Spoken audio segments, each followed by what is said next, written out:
വൈകുന്നേരത്തെ മേലുകളിലൊക്കെ കഴിഞ്ഞിട്ട് അമ്മൂൻ്റെ ഡ്രസ്സൊക്കെ മാറ്റി കൊടുക്കട്ടെ. പിന്നെ രാത്രിയിലത്തെ വിറ്റാമിൻ ഡെഫിഷ്യൻസി അവനിത് അമ്മയായിട്ട് കൊടുക്കുന്നത്. അത് കഴിഞ്ഞിട്ട് വേണം എനിക്ക് കുളിക്കാൻ വേണ്ടി പോകാൻ വേണ്ടിയിട്ട്. അപ്പോൾ ഉണ്ണീനെ സെറ്റാക്കിയിട്ട് അമ്മ അച്ഛൻ്റെ അടുത്ത് കൊടുക്കാൻ പറഞ്ഞ് നോക്കുമ്പോൾ ഇതേ അച്ഛൻ അവിടെ ചെടി നനച്ചുകൊണ്ട് നിൽക്കട്ടോ. അപ്പോൾ അമ്മ ഉണ്ണീനെ കൊടുത്തിട്ട് വേണം എനിക്ക് ചൂടുവെള്ളമൊക്കെ ഒഴിച്ചു തരാൻ വേണ്ടിയിട്ട്. അച്ഛൻ അവിടെ ചെടി നനച്ചുകൊണ്ട് എടുക്കട്ടെ. അപ്പോൾ അമ്മ ഇത് ഉണ്ണീനെ കുറച്ച് നേരം എടുത്ത് ഇങ്ങനെ കളിപ്പിക്കട്ടോ. ഇവരച്ഛൻ അമ്മയുടെ മുഖത്ത് നോക്കിയിട്ട് ഇങ്ങനെ ഇരിക്കൂട്ടോ.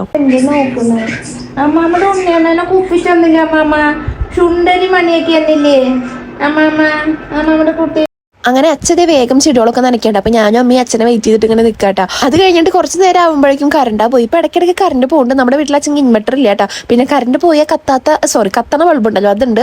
അത് വെച്ച് അങ്ങനെ അഡ്ജസ്റ്റ് ചെയ്യും. എന്നാലും അത് വലിയ കാര്യമൊന്നുമില്ല. പിന്നെ ഉണ്ണീനെ കാണാൻ ഞങ്ങളുടെ വീടിൻ്റെ അടുത്തുള്ള ചേച്ചിയൊക്കെ വന്നിട്ടുണ്ടായിട്ടാ. പിന്നെ കുളി കഴിഞ്ഞ സുഖത്തിൽ അവൻ കുറച്ച് നേരം നന്നായിട്ട് കിടന്ന് ഉറങ്ങിയിട്ട്. അപ്പം ഞാൻ അങ്ങനെ വിചാരിക്കേണ്ടത് ഇപ്പോൾ ഉറക്കിയാൽ നന്നാവില്ലല്ലോ, രാത്രിയാകുമ്പോൾ ഇതേപോലെ എനിക്കിരുന്നാലോ എന്നുള്ളൊരു പേടി ഉണ്ടായിരുന്നു.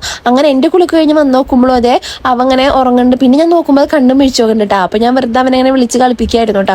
അങ്ങനെ ഞാൻ കുറച്ച് വെള്ളം കുടിച്ചിട്ട് അവനൊന്ന് എടുക്കാൻ വിചാരിച്ചു കേട്ടോ. അങ്ങനെ ഞാൻ വെള്ളം ഇരുന്ന് കുടിക്കാണ്. വെള്ളം കുടിക്കുമ്പോൾ തീരെ കിട്ടണില്ല കേട്ടോ. അപ്പം ഞാൻ അതിൻ്റെ മൂടി തുറന്നിട്ട് പിന്നെ അങ്ങനെ വെള്ളം കുടിച്ചു കേട്ടോ. അപ്പം ഞാൻ ഇടയ്ക്ക് നോക്കണത് ഉണ്ണി എനിക്കുണ്ടോ ഉണ്ണി എനിച്ചുണ്ടോ അങ്ങനെ നോക്കട്ടെ. അങ്ങനെ പിന്നെ നോക്കിയപ്പോൾ അവൻ നല്ല ഉറക്കായി. അപ്പോൾ പിന്നെ അവൻ എടുക്കാൻ പോയി ചേട്ടാ. അങ്ങനെ വേഗം ലൈറ്റൊക്കെ ഓഫ് ചെയ്തിട്ട് ഞാൻ വെറുതെ സ്കിൻ കെയർ ഒക്കെ ചെയ്തു കേട്ടോ. ഞാൻ വെറുതെ റൈസിൻ്റെ ടോണർ മാത്രമായിട്ട് അടിച്ചു നോക്കുന്നിട്ട് നന്നായിട്ട് ഇത് മുഖത്തൊക്കെ പരത്തി. പിന്നെ നോക്കുമ്പോൾ അമ്മയും അച്ഛനൊക്കെ എല്ലാവരും ഫോണിൽ തന്നെയാണ്. അത് കഴിഞ്ഞിട്ട് ഇത് ഉണ്ണി എനിച്ചപ്പോൾ അച്ഛൻ ഉണ്ണീനെ കളിപ്പിച്ചുകൊണ്ട് കേട്ടോ. പിന്നെ ഈ കുറേ നേരം അച്ചാച്ചനും അമ്മമ്മയും ഉണ്ണിയൊക്കെ കൂടിയിട്ട് കുറേ നേരം വർത്താനം പറഞ്ഞിട്ടും കളിച്ചിട്ടൊക്കെ അങ്ങനെ ഇരിക്കട്ടെ. അങ്ങനെ ഞങ്ങളെല്ലാവരും ഇതേ വെറുതെ വർത്താനൊക്കെ പറഞ്ഞിങ്ങനെ നിൽക്കുക. പിന്നെ അമ്മയുടെ മേല് കഴുകി കഴിഞ്ഞപ്പോൾ പിന്നെ ഞങ്ങൾ 4 പേരും കൂടിയിട്ട് അവരെ കളിപ്പിച്ചുകൊണ്ട് നിൽക്കുക. വേറെ എന്ത് ചെയ്യാനാ.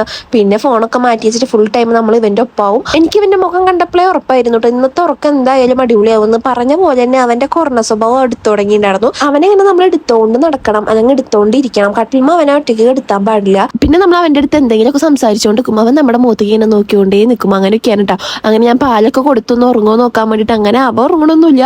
അങ്ങനെ അവനെ തട്ടി കൊടുക്കാട്ടോ. അവനച്ഛൻ തേട്ടൊന്നുമില്ല. അത് കാരണം എനിക്ക് തേട്ടാതെ കിടത്താൻ വെച്ചാൽ നല്ല പേടിയാട്ടോ. കുറേ നേരം ഇങ്ങനെ കുത്തനെടുത്ത് നടന്നു. അങ്ങനെ പിന്നെ ഇതേ ഞാൻ കൊണ്ട് കിടത്തിയിട്ടേക്ക് ഭ്രാന്ത് വന്നിട്ട് അവ ഇതേ കളിക്കേണ്ട മൂടിലാണ്. അങ്ങനെ അമ്മ അവനെ ഓർക്കാൻ വേണ്ടി നോക്കട്ടെ. അമ്മ പാട്ടൊക്കെ പാടിയിട്ടാണ് ഓർക്കണേ. മൂപ്പര് ഇറങ്ങുന്നില്ല. അവരുടെ അമ്മയുടെ മുഖത്തേക്ക് നോക്കിയോണ്ട് നിൽക്കുക. പിന്നെ എന്തെങ്കിലുമൊക്കെ പറയുണ്ടല്ലോ, അതുകൊണ്ടാണ് ഈ മിണ്ടാതിരിക്കണേ കേട്ടോ.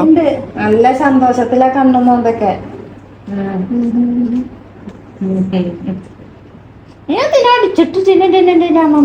കുറെ നേരം റൂമിലിരുന്ന് നമ്മൾ കുറച്ചു നേരം ഹാളിക്ക് പോകും, അല്ലെങ്കിൽ അപ്പുറത്തെ റൂമിലേക്ക് പോകും. അങ്ങനെയൊക്കെയാണ് കേട്ടോ. അങ്ങനെ കുറെ നേരം റൂമിലിട്ട് ഉറക്കാൻ നോക്കിയിട്ടും അവ ഉറങ്ങണമൊന്നുമില്ല. അങ്ങനെ നമ്മൾ ഹോളിൽ കൊണ്ടുവന്നു. അങ്ങനെ തൊട്ടിയിട്ട് ആട്ടി നോക്കാൻ വിചാരിച്ചിട്ട് അത് അമ്മയച്ഛനും കൂട്ടിയിട്ട് തൊട്ടിയിട്ട് ആട്ടി കൊടുക്കട്ടോ. അവ എന്നാലും ഉറങ്ങില്ല. അവന്റെ സ്വഭാവം അങ്ങനെയാണല്ലോ. അമ്മ അവനെ അങ്ങനെ ആട്ടിയോണ്ട് നിൽക്കുന്നുണ്ട്. പിന്നെ അച്ഛൻ മാങ്ങയൊക്കെ ചെത്തി തന്നിട്ടുണ്ടായിരുന്നു. അപ്പൊ ഞാനിതേ മാങ്ങ ഇരുന്ന് കഴിക്കട്ടെ. ഇതിന്റെ ഡ്രസ്സിങ് ടൈറ്റ് ആയിട്ടാണ് അവന് ഉറങ്ങാൻ പറ്റാത്ത വിചാരിച്ച് നമ്മൾ ഡ്രസ്സൊക്കെ മാറ്റി കൊടുത്തു. പിന്നെ 1 മണിക്കാകുമ്പോൾ എൻ്റെ ഒപ്പം സെൽഫിക്ക് പോസ് ചെയ്യാട്ടോ. അങ്ങനെ മൂപ്പര് ഉറങ്ങുമ്പോൾ ഏതാണ്ട് 2:30 ഉണ്ടായിരുന്നു. അമ്മയും ഞാട്ടോ ഉറക്കിയത്.